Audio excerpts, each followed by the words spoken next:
N'oubliez pas, si vous aimez nos vidéos, de cliquer sur le pouce, de vous abonner et de cliquer sur la cloche pour être informé de nos prochaines vidéos.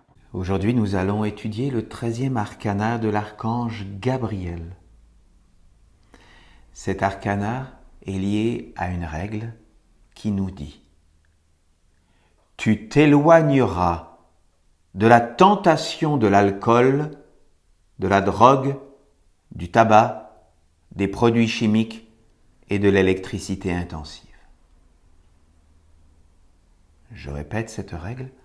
Tu t'éloigneras de la tentation de l'alcool, de la drogue, du tabac, des produits chimiques et de l'électricité intensive. Et donc nous allons réaliser tout à l'heure un arcana ensemble que je vais d'abord vous montrer, mais il faut que vous ayez à l'esprit que pendant que nous faisons cet arcana, nous devons avoir un état d'esprit particulier. Et cet état d'esprit nous dit « Ma tête est sous l'emprise d'une énergie qui m'écrase et me conduit dans la souffrance et l'anéantissement. Je m'éveille, je me redresse, j'entre dans la clarté. » Parce que c'est vrai que lorsqu'on est dans le monde des hommes, on peut être pris par toutes ces énergies qui nous écrasent. Mais nous devons nous éveiller, nous redresser et rentrer dans la clarté. Donc je vous montre l'arcana. Donc nous sommes au départ dans la position du disciple et nous devons mettre nos mains sur nos yeux et notre front et ensuite osciller comme si nous étions écrasés par ces différentes substances, nous redresser et écarter les mains. Voilà. Donc l'arcana est le suivant.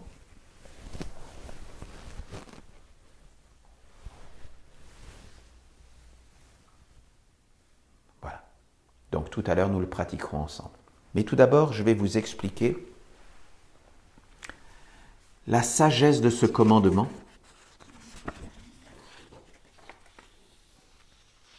qui est tiré du psaume 259 de l'archange Gabriel.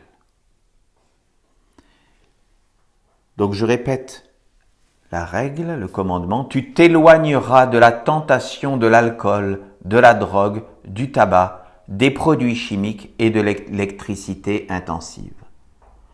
Ce commandement est la continuité du précédent. Je vous le rappelle, tu n'entreras pas de métal dans ta peau.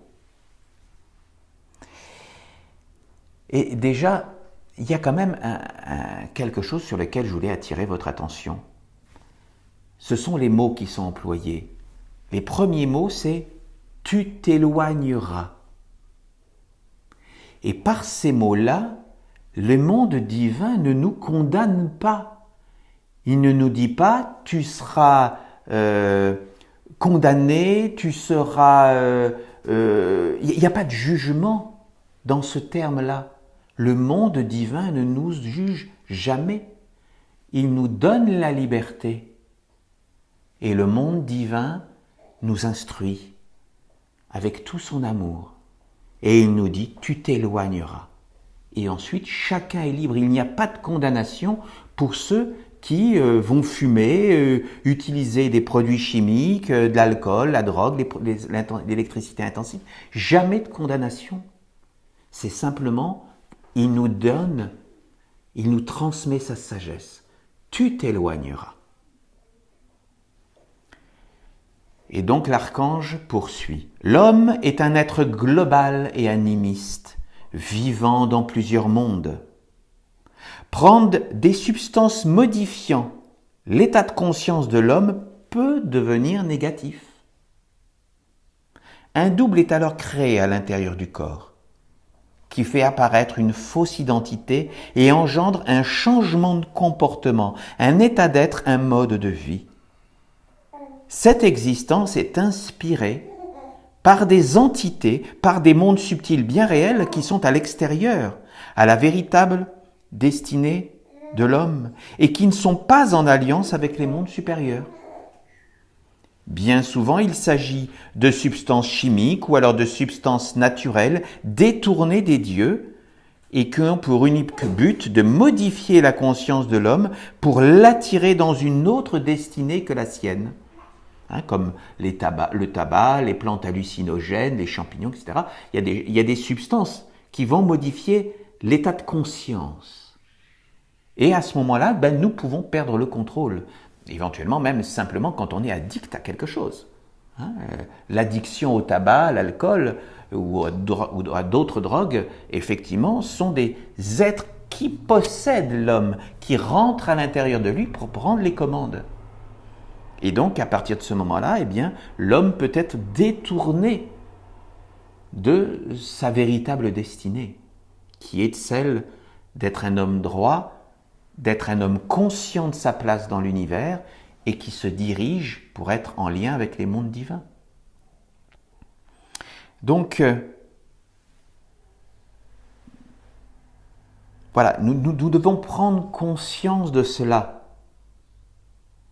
Et comme je le disais précédemment, il n'y a jamais de jugement et de condamnation.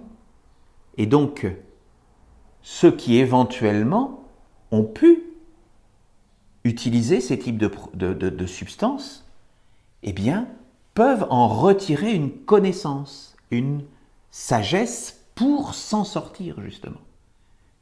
Donc, comme il nous dit, l'état de conscience de l'homme peut devenir négatif. Ce qui est négatif, c'est si l'homme reste accroché à ces substances et qu'il n'en sort jamais. Il risque véritablement d'aller vers le plus sombre, vers le plus dur de son existence.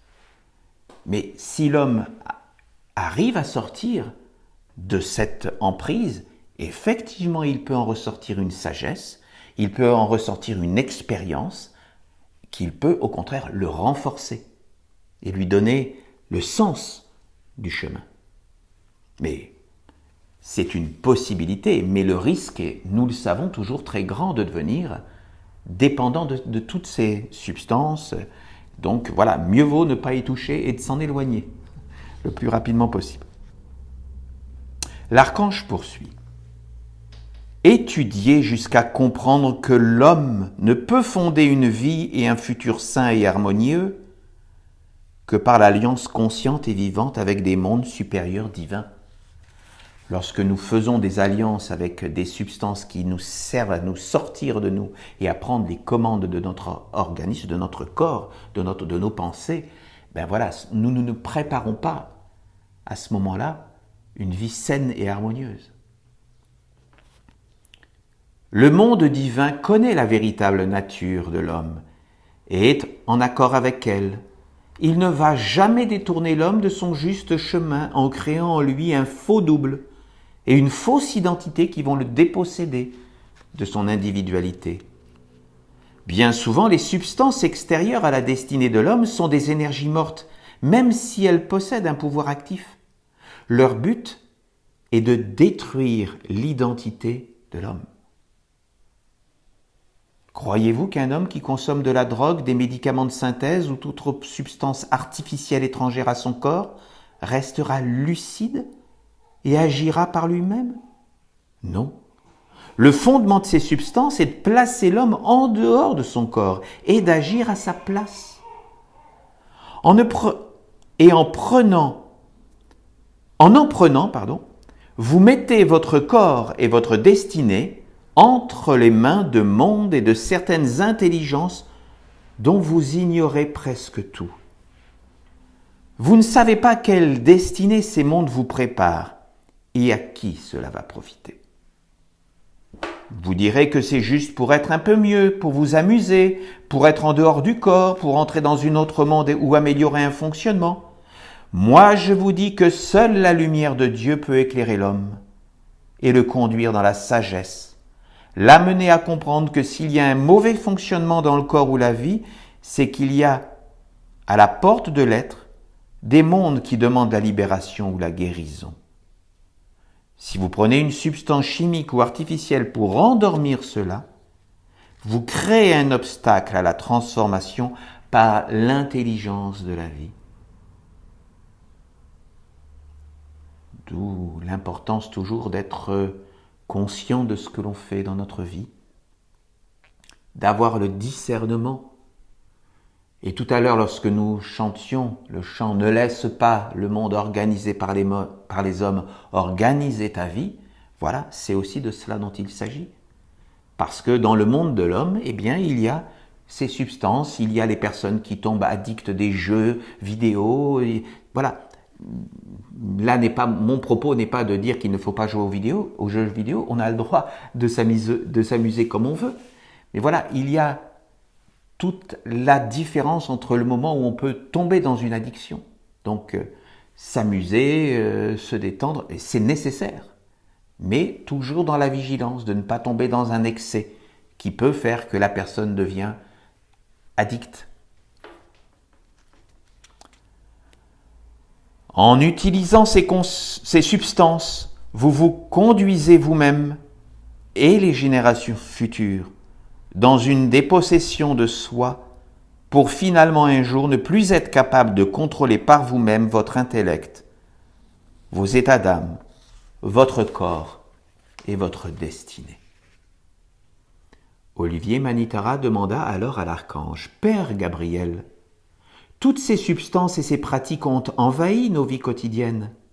Alors, si à certains moments nous ne sommes pas en forme et avons besoin d'une petite aide extérieure, ne pouvons-nous pas les utiliser occasionnellement ? Peut-être que parfois cela peut aider l'homme à respirer ou à prendre du recul. » Et alors là, l'archange Gabriel enfonce le clou de façon nette. « Celui qui croit cela est tout bonnement un idiot. Car ces mondes doivent être regardés non pas comme des substances, mais comme des entités, des êtres à part entière qui vivent dans des mondes spirituels et magiques. Ils aspirent à prendre le contrôle de l'homme afin qu'il devienne leur instrument sur la terre et leur donne le pouvoir. Si l'homme permet à ces entités de s'emparer de son cerveau, de son intellect, de son fonctionnement vital, il sera asservi et ce ne sera plus lui qui gouvernera et décidera. » Nous devons comprendre toute cette magie qu'il y a. Parce que, voilà, on croit prendre une substance, même un médicament parfois, qui peut nous aider transitoirement. Mais en réalité, bien souvent, nous allons abdiquer notre conscience, notre force de volonté. Et donc, voilà, c'est laisser libre champ à des êtres, parce que ces substances ne sont pas que de la chimie, ce sont véritablement des êtres qui existent dans l'invisible. Et à ce moment-là, nous faisons des accords dans les plans subtils avec ces êtres qui prennent le commandement de notre corps, de nos pensées. Et par là même aussi, on peut même poursuivre le raisonnement en disant que lorsque nous achetons ces substances, eh bien nous participons aussi à tout un réseau parfois organisé qui va faire des choses qui vont complètement à l'encontre des mondes divins que nous appelons dans nos vies. Hein, que ce soit le crime et les différentes choses qui peuvent exister de plus sombres sur la terre. Donc, il ne sert à rien d'aller subventionner et payer notre impôt à ces organisations. Payons notre impôt à Dieu. Hein, donnant plutôt notre argent pour construire notre Église et véritablement faire une offrande à Dieu. Si vous commencez à fumer, un être spirituel entre en vous et s'empare de vous, en créant un double à l'intérieur de vous. Et bientôt vous ne pourrez plus vous arrêter, car vous serez relié à cet être qui, sans cesse, viendra se nourrir en vous et accomplira sa volonté dans le monde à votre insu.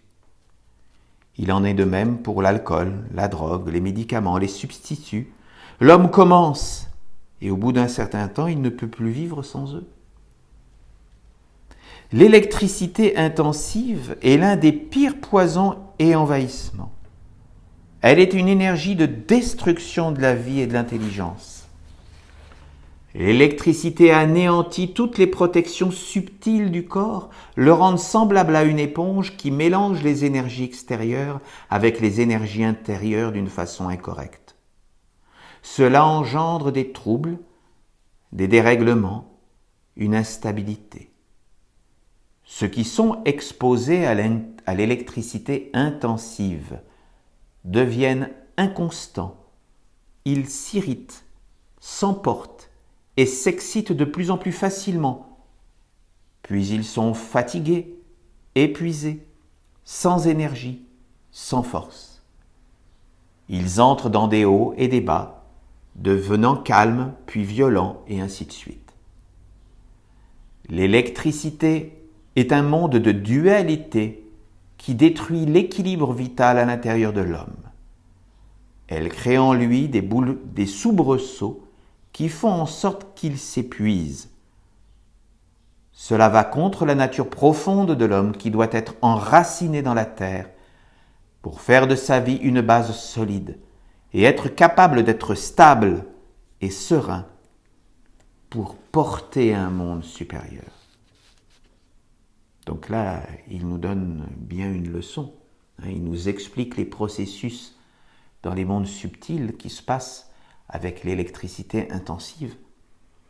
Bien entendu que dans notre monde, nous vivons avec l'électricité tous les jours. Et il ne s'agit pas là de bannir l'électricité. Il s'agit de nous incliner vers la modération. Et c'est vrai que par exemple, lorsque nous faisons nos rituels, nous le faisons toujours avec des flammes que nous allumons et nous cherchons toujours à nous protéger de la lumière électrique qui n'apporte pas une belle vibration dans ce que nous faisons de sacré. Donc lorsque nous voulons nous relier, même chez nous, à notre intime, faisons-le avec des lumières d'une flamme que nous appelons dans notre vie. Nous appelons la lumière pure et éternelle de notre ange, par exemple.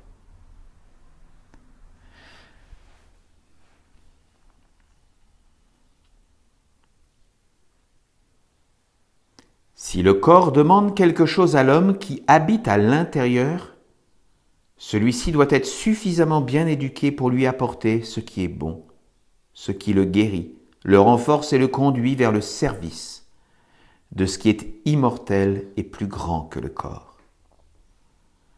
C'est la cause qui doit être prise en compte et guérie, et non pas l'effet.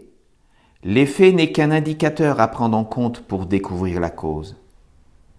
Il ne faut pas guérir l'effet et encore moins l'endormir, le faire disparaître avant d'avoir découvert et traité la cause.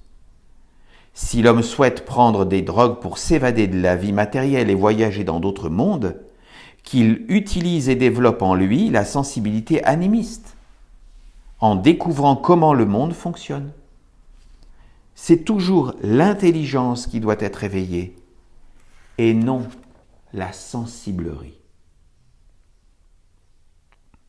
Par cette méthode, l'homme pourra voyager à travers les mondes subtils et magiques en gardant sa conscience et la maîtrise de son corps, de ses sens, de son intelligence et de sa vie intérieure.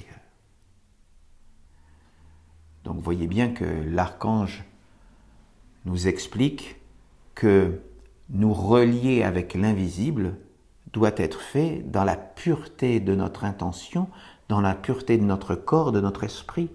Et ce n'est pas par des substances extérieures à nous que nous pourrons atteindre les parties les plus subtiles, les plus pures des mondes invisibles. Vraiment, c'est en développant nos corps subtils, en développant nos sens subtils, que nous pourrons atteindre les mondes les plus beaux et les plus purs. Si vous utilisez des substances mortes pour améliorer votre vie, il est certain que vous finirez vous aussi par devenir des substances mortes. Vous ne pourrez plus vivre sans être alimenté et soutenu par la mort. Vous serez dépendant et dépossédé de votre être vivant, de votre âme, et deviendrez les spectateurs passifs des mondes qui viendront vous visiter. Que vous le vouliez ou non, ces mondes entreront et sortiront de vous sans vous demander votre avis, afin de vous utiliser comme bon leur semblera. Vous ferez ce qu'ils vous ordonneront et vivrez selon leurs désirs, car vous ne serez plus que les réceptacles des courants subtils dévastateurs qui déstabilisent l'homme et le conduisent à devenir un serviteur idiot d'une intelligence gouvernante et asservissante. Voilà donc la sagesse que nous apporte l'archange Gabriel dans son psaume 259, que je vous invite à méditer. Et donc, maintenant, je vais vous inviter à vous lever et à pratiquer donc l'arcana, le 13e arcana de l'archange Gabriel. Et je vous rappelle donc l'état d'esprit que nous devons avoir. Ma tête est sous l'emprise d'une énergie qui m'écrase et me conduit dans la souffrance et l'anéantissement. Je m'éveille, je me redresse, j'entre dans la clarté.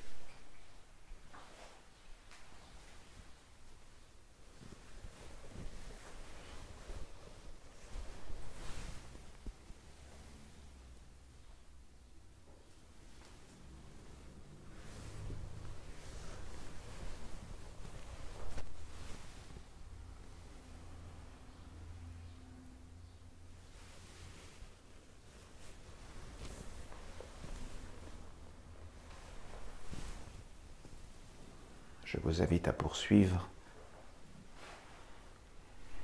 Et je vais donc vous accompagner par quelques enseignements de l'archange Gabriel. Tu t'éloigneras de la tentation de l'alcool, de la drogue, du tabac, des produits chimiques et de l'électricité intensive.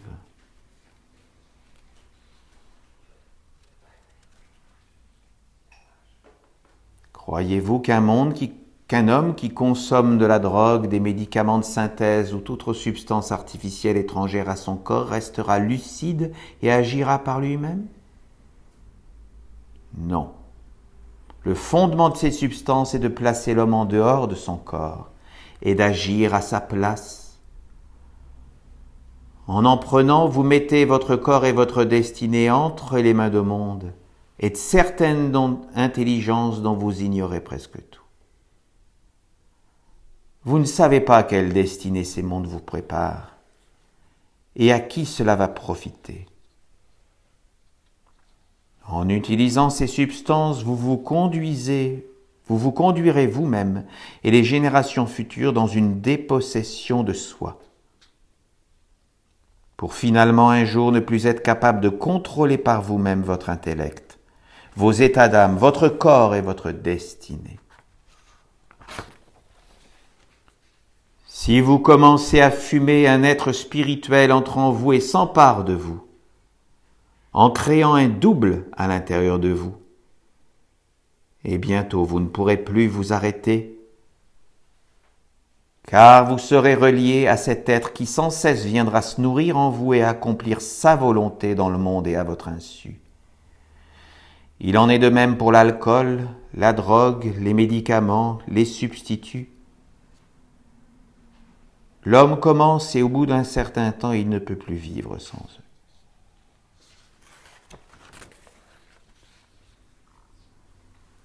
L'électricité anéantit toutes les protections subtiles du corps, le rendant semblable à une éponge qui mélange les énergies extérieures avec les énergies intérieures d'une façon incorrecte.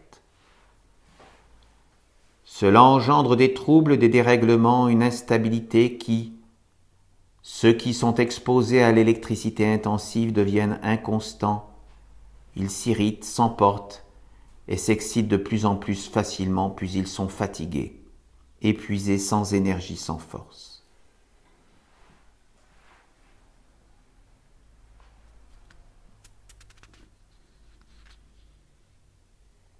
C'est toujours l'intelligence qui doit être éveillée et non la sensiblerie. Si l'homme souhaite prendre des drogues pour s'évader de la vie matérielle et voyager dans d'autres mondes, qu'il utilise et développe en lui la sensibilité animiste en découvrant comment le monde fonctionne.